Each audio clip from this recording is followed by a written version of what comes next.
Je suis très heureux de vous accueillir encore une fois à cette émission de télévision « Les actualités prophétiques ». Bien, aujourd'hui, nous allons débuter comme une série d'enseignements sur le gouvernement mondial qui a été prédit dans la parole du Seigneur comme devant se produire dans ces derniers jours. Parce qu'en effet, la Bible prédit qu'à la toute fin, dans les derniers jours, il n'y aura qu'un seul gouvernement mondial sur cette planète, une seule religion mondiale et un seul système économique partout sur la Terre. En fait, c'est dans le livre de l'Apocalypse, dans le 13e chapitre, à compter du premier verset, où nous commençons à lire au sujet de ce que je viens de partager avec vous. Et évidemment, il y a beaucoup d'autres références dans la Bible, dans le livre de Daniel tout particulièrement. Daniel a eu plusieurs visions et plusieurs révélations concernant les événements de la fin, ce qui va se produire dans les derniers jours. Et déjà, Daniel avait vu, il y a très longtemps, l'émergence de ce gouvernement mondial à la toute fin, dans les derniers jours, qui contrôlerait le monde pendant une certaine période de temps, en fait très peu longtemps. Nous apprenons dans le livre de l'Apocalypse, et même Daniel en avait parlé, il avait partagé à ce sujet-là, pour une période de 3 ans et demi exactement, ou 42 mois, ou encore une fois, comme c'est dit dans le livre de l'Apocalypse, 1260 jours. Année biblique de 360 jours par année, plutôt que des années de 365 jours solaires comme nous avons. Alors déjà, la parole de Dieu, depuis très longtemps, par la bouche de ses prophètes de l'Ancien Testament, notamment Daniel, mais aussi dans d'autres livres de l'Ancien Testament, déjà, la Bible nous prévenait qu'à la toute fin, ce gouvernement était pour émerger et contrôler le monde entier pendant cette période de temps-là. Ils vont contrôler le monde par une image dont le faux prophète va avoir le pouvoir de faire parler. Il y aura également une marque qui sera imposée à chaque personne avec l'identification 666, comme nous le retrouvons dans le livre de l'Apocalypse également. Et il y aura le nombre de son nom ou son propre nom ou l'identification à ce gouvernement-là, sans laquelle, si les gens refusent cette marque du gouvernement mondial ou cette identification-là, ben le commerce sera impossible à faire. Personne, dit la Bible, ne pourra ni acheter ni vendre sans être identifié à ce gouvernement mondial de la fin. Alors, ce que la Bible prédit, c'est que dans les derniers jours, il y aura vraiment un contrôle mondial qui va se produire sur cette planète, alors qu'il n'y aura qu'un seul gouvernement, une seule religion et un seul système économique permettant à ceux qui vont diriger ce système-là, cette politique-là, de pouvoir contrôler les destinées des gens sur cette planète. Il y a très longtemps déjà, un économiste avait écrit dans une revue très populaire ici au Canada qu'un gouvernement mondial, c'était comme inévitable. On marche vers un gouvernement mondial.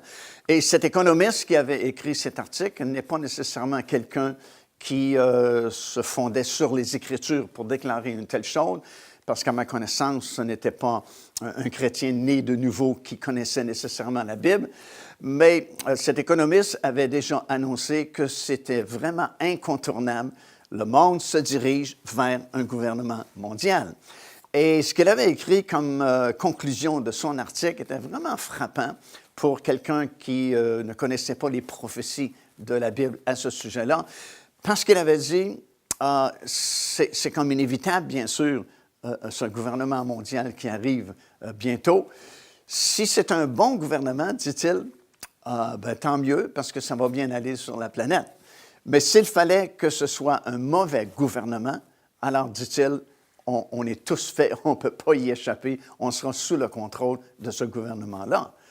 Alors, c'est ce que la Bible a déclaré, qu'à la toute fin, il y aura un système politique qui va comme engloutir tous les systèmes politiques que nous connaissons présentement. Il n'y aura qu'une seule religion que la Bible appelle la Babylone religieuse, qui sera dirigée par un personnage que la Bible appelle le faux prophète, cet homme politique qui va comme réunir les différents gouvernements dans un seul gouvernement, la Bible l'appelle l'Antéchrist, mais celui qui va réunir toutes les religions sous une seule direction, la Bible l'appelle le faux prophète. Et ensemble, ces deux personnages-là, qui sont motivés et poussés par la puissance et l'autorité de Satan lui-même, comme nous lisons dans les Écritures, vont créer ce système économique, ce système financier mondial aussi, et vont régner sur cette planète pendant les dernières 3 années et demie des 7 années de tribulation qui sont encore à venir.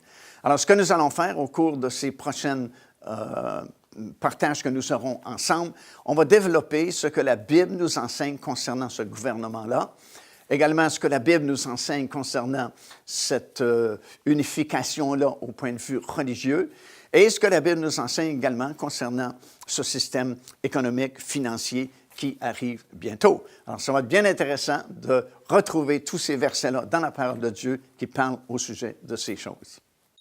Joignez-vous à nous afin de célébrer le Seigneur et entendre le message de la parole de Dieu par l'évangéliste Mario Massicotte. Venez recevoir ce que Dieu a préparé pour vous. Visitez notre site web www.paindevie.org afin de connaître notre itinéraire. Nous serions très heureux de vous rencontrer et de vivre des moments forts avec le Seigneur.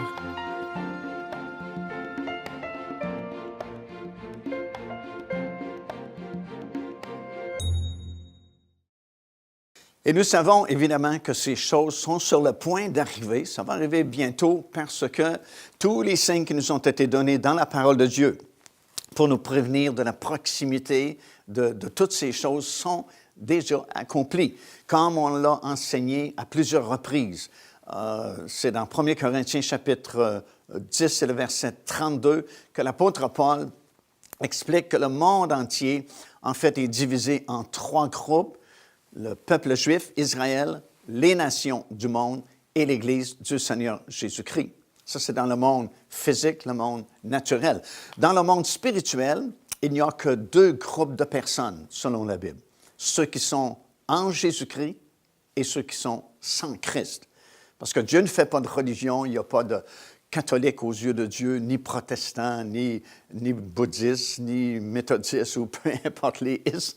Il n'y a que ces 2 groupes de personnes, ceux qui sont sans Christ et ceux qui sont en Jésus-Christ parce qu'ils ont accepté le Seigneur Jésus-Christ comme leur Seigneur, leur Sauveur. Mais dans le monde naturel, le monde physique, il y a ces 3 groupes de personnes: le peuple juif, les Grecs ou les nations du monde français, anglais, espagnol et ainsi de suite, et l'Église de Dieu, c'est-à-dire ceux qui se sont reconnus pécheurs, qui ont accepté le Seigneur Jésus-Christ comme Seigneur de leur vie, Sauveur de leur vie. À ce moment-là, ils sont placés dans cette 3e catégorie qui s'appelle l'Église de Dieu. Et l'apôtre Paul va nous enseigner que dans cette catégorie-là de personnes, l'Église de Dieu, il n'y a plus ni Juifs, ni Grecs, mais nous sommes tous de nouvelles créatures dans le Seigneur Jésus-Christ. Et la parole de Dieu nous a laissé des signes, des points de repère dans ces 3 groupes en particulier pour nous prévenir justement et nous aider à comprendre à quelle époque nous vivons et nous aider à discerner l'époque du retour du Seigneur Jésus-Christ et l'accomplissement de ces nombreuses prophéties dont la Bible nous a parlé concernant les derniers jours. Alors, si nous regardons ces 3 groupes de personnes, ces 3 catégories-là, comme nous l'avons déjà enseigné, tous les signes qui nous ont été donnés, ou presque, sont déjà accomplis, sont déjà derrière nous. En Israël, par exemple, tel qu'on l'enseignait auparavant, tant et aussi longtemps qu'Israël n'était pas recréé, le 14 mai 1948, on savait que le Seigneur ne pouvait pas revenir d'une journée à l'autre, comme c'est souvent enseigné, parce qu'il n'y avait même pas de pays où revenir. Israël n'existait pas. Israël avait été dispersé parmi les nations du monde depuis l'an 70, alors que les Romains avaient envahi Israël, détruit Jérusalem, brûlé le temple, et la plupart des Juifs avaient été dispersés un peu partout dans le monde.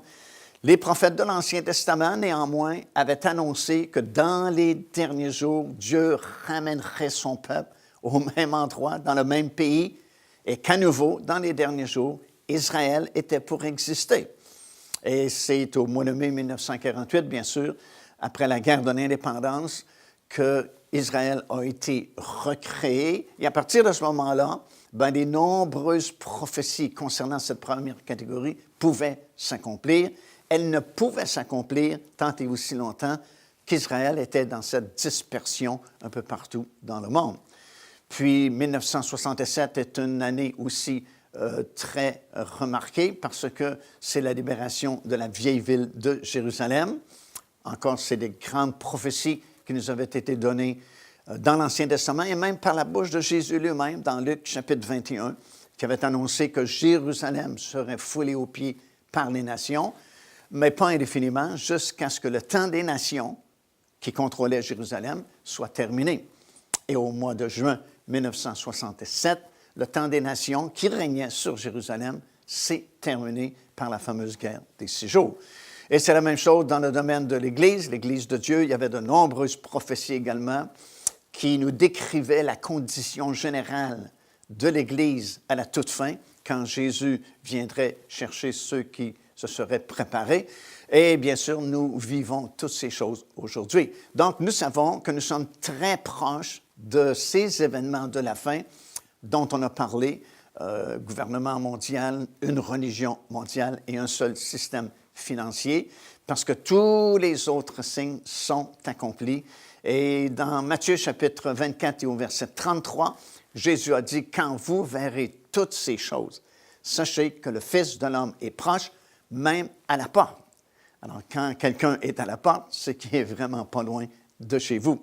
Alors, on s'attend très rapidement maintenant à l'émergence, premièrement, de cet homme qui va éventuellement un jour devenir le gouvernement mondial. Mais d'abord, il va émerger au Moyen-Orient et va confirmer une alliance pour une période de 7 ans. Nous lisons ça dans Daniel, chapitre 9 et le verset 27. C'est une confirmation d'alliance et non pas une nouvelle alliance. Ça peut porter à confusion, surtout dans nos traductions françaises de la Bible, alors qu'il est dit qu'il fera une solide alliance.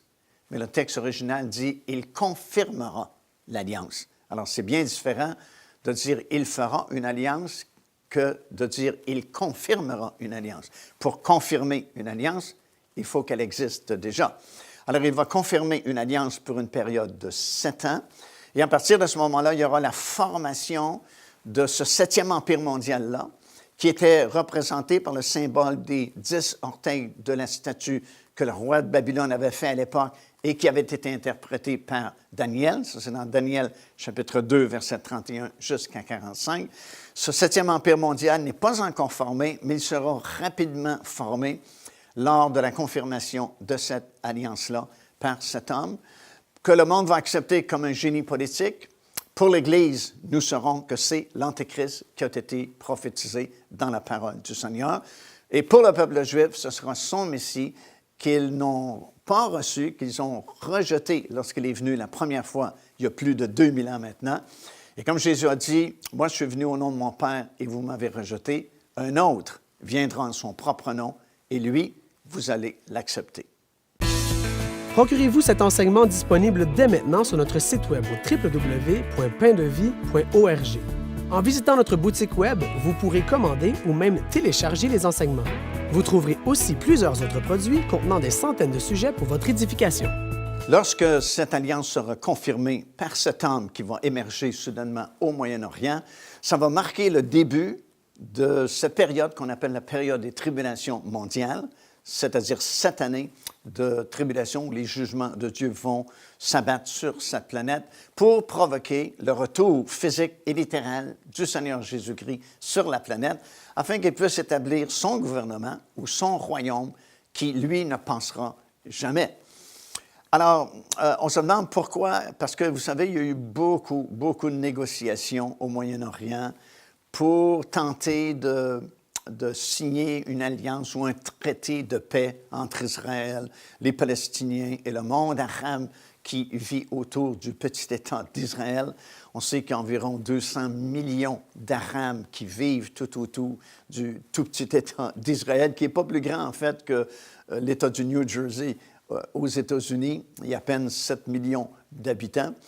Et il y a eu beaucoup de tentatives, surtout par les gouvernements américains, Plusieurs présidents américains ont déployé beaucoup d'efforts et ont dépensé beaucoup d'argent pour tenter de signer quelque chose, une espèce d'entente ou de traité de paix entre ces pays-là au Moyen-Orient, mais sans jamais réussir. Pourquoi est-ce que soudainement cet homme va réussir? Bien, d'une part, c'est qu'à un moment donné, il faut bien que quelqu'un réussisse à signer quelque chose ou confirmer quelque chose de potable dans la région parce que c'est prophétisé dans la parole du Seigneur.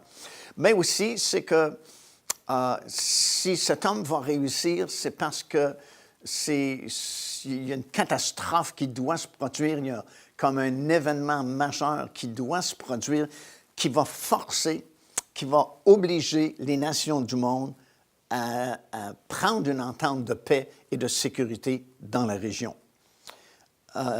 Cette deuxième raison est comme évidente et nous savons par la parole du Seigneur que c'est comme ça également que ça va se produire. C'est comme si cette confirmation de ce traité, les nations n'ont pas le choix de le faire. Et deuxièmement, la formation justement de ce 7e empire mondial-là, qui sera composé de 10 nations, comme la Bible nous l'annonce depuis très longtemps, d'abord dans le livre de Daniel et aussi confirmé dans le livre de l'Apocalypse, doit être formé de 5 nations puissantes provenant de l'Ouest et 5 nations puissantes provenant de l'Est. C'est représenté par les 2 jambes, encore une fois, de cette statue qui représentait, elle, la division de l'Ancien Empire romain, qui, selon la Bible, doit refaire surface dans les derniers jours, mais sous une forme différente, sous la forme de 10 nations qui, selon Daniel, vont faire des alliances humaines entre eux. Et lorsque Daniel a fait la description de cet empire mondial qui n'existe pas encore, mais qui est sur le point d'être rapidement formé, il a décrit cet empire comme à la fois fort et faible, parce qu'il le dépeint comme étant bâti comme du fer et de l'argile.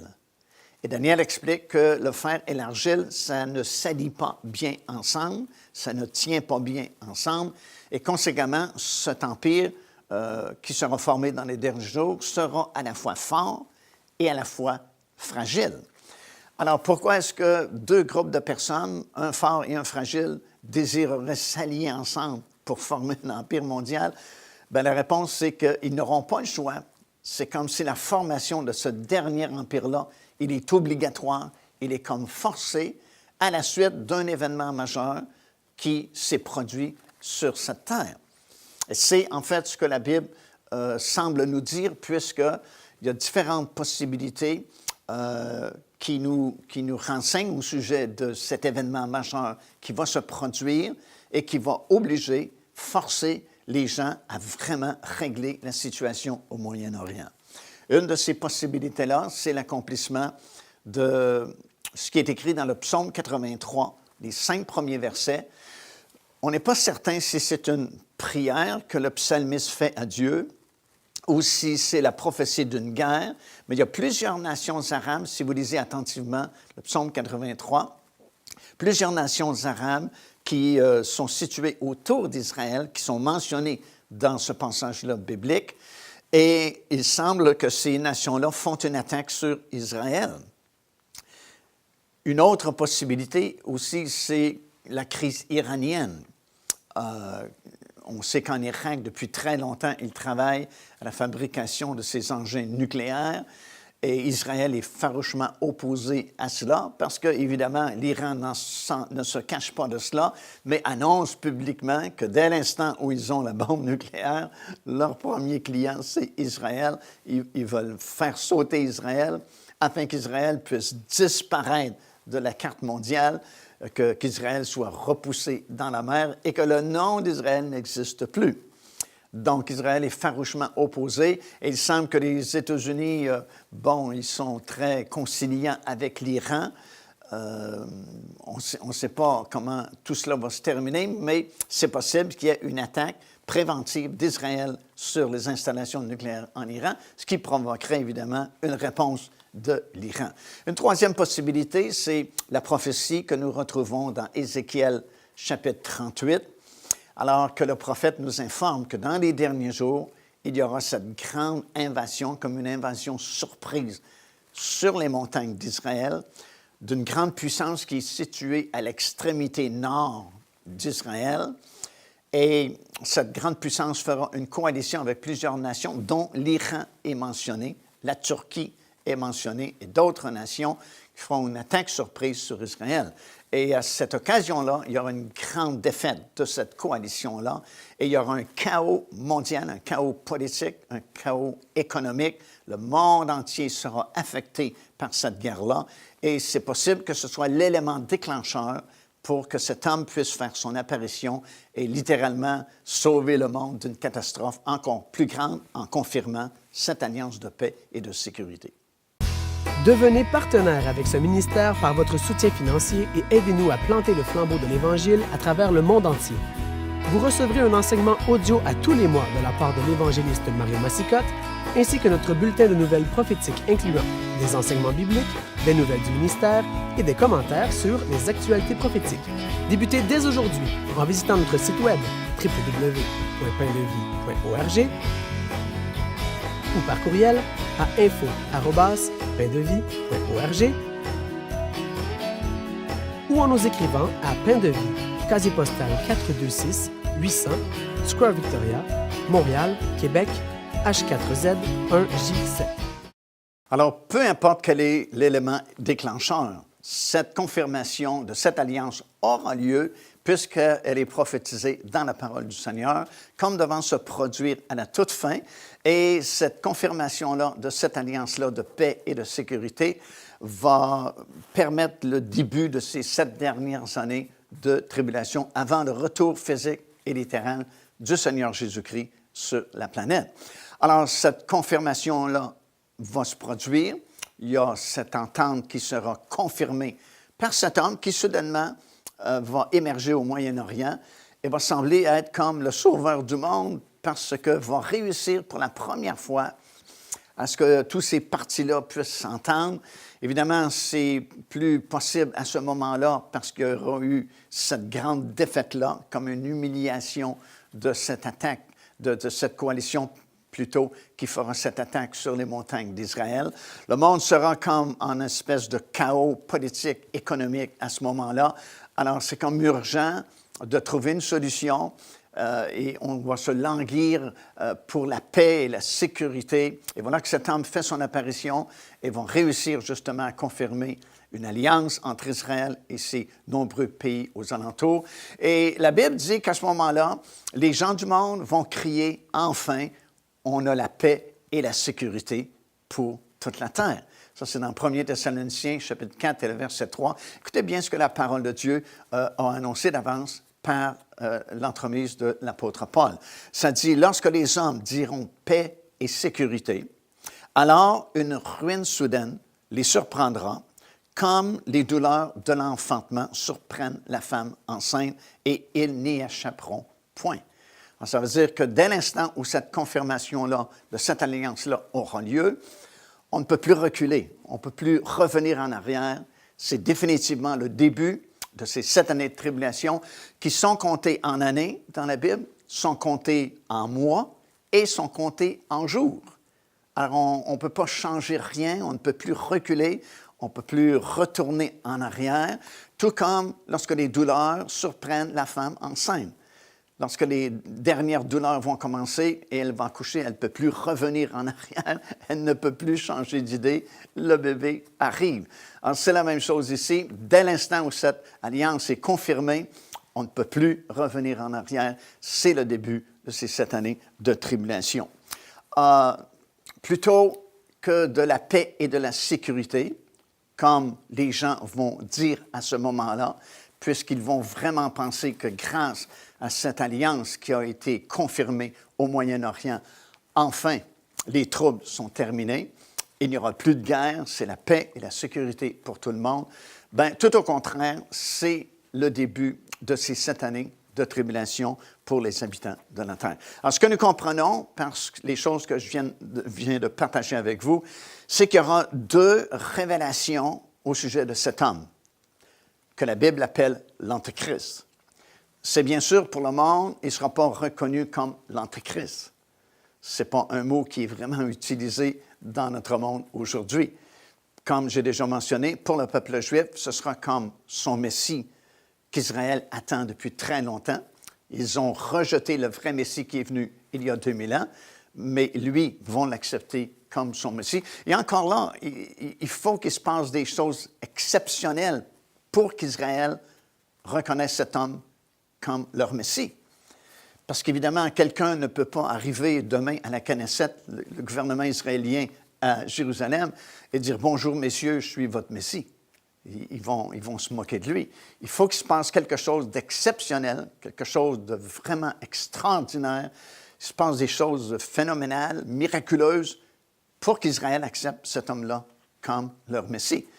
Et c'est à peu près ce qui va arriver si c'est le scénario qu'on a expliqué qui arrive, Ézéchiel 38, cette guerre-là, parce que Dieu lui-même dit, par la bouche du prophète Ézéchiel, qu'à l'occasion de cette guerre-là, ou cette invasion-là du nord sur les montagnes d'Israël, c'est lui-même, Dieu lui-même, qui va intervenir dans le conflit par des phénomènes naturels qui vont se produire, qui vont permettre que les 2/3 de cette coalition soient détruites lors de cet événement-là. Et la Bible ajoute ceci, Dieu dit, « Le monde entier saura que c'est moi qui est intervenu. » Et l'émergence de cet homme se fait à ce moment-là, et tout naturellement, Israël va l'accepter comme son Messie parce qu'il va prendre le crédit de la victoire de cette grande invasion-là sur les montagnes d'Israël. Mais pour l'Église, nous saurons que cet homme, c'est l'Antéchrist. Il faut le voir avant l'enlèvement, parce que Paul est très clair à ce sujet-là. C'est dans 2 Thessaloniciens, 2e chapitre, 1er verset et 3e verset. Il a dit, avant notre union avec le Seigneur Jésus-Christ, il faut que l'apostasie soit arrivée auparavant et qu'on ait vu paraître l'homme du péché. Alors, c'est sa première révélation pour l'Église surtout. Et la deuxième révélation sera surtout pour Israël, 3 ans et demi plus tard, lorsqu'il deviendra finalement le gouvernement mondial et qu'on demandera à ce que son image soit établie dans le lieu très saint. Et le faux prophète demandera l'adoration de l'image de l'Antéchrist. Alors, ce sera une révélation, une deuxième révélation pour le peuple juif, que ce n'est pas vraiment leur Messie, mais c'est l'Antéchrist. Car Dieu a tant aimé le monde qu'il a donné son Fils unique, afin que quiconque croit en lui ne périsse point, mais qu'il ait la vie éternelle. Téléchargez gratuitement l'enseignement « Le salut, c'est quoi ?» en visitant notre site web www.paindevie.org et recevez la grâce merveilleuse que Dieu vous offre. Alors, comme nous venons de le constater aujourd'hui, beaucoup d'événements sont à venir encore. On sait que ça bouge énormément dans notre monde aujourd'hui. Il y a comme des conflits un peu partout sur la planète.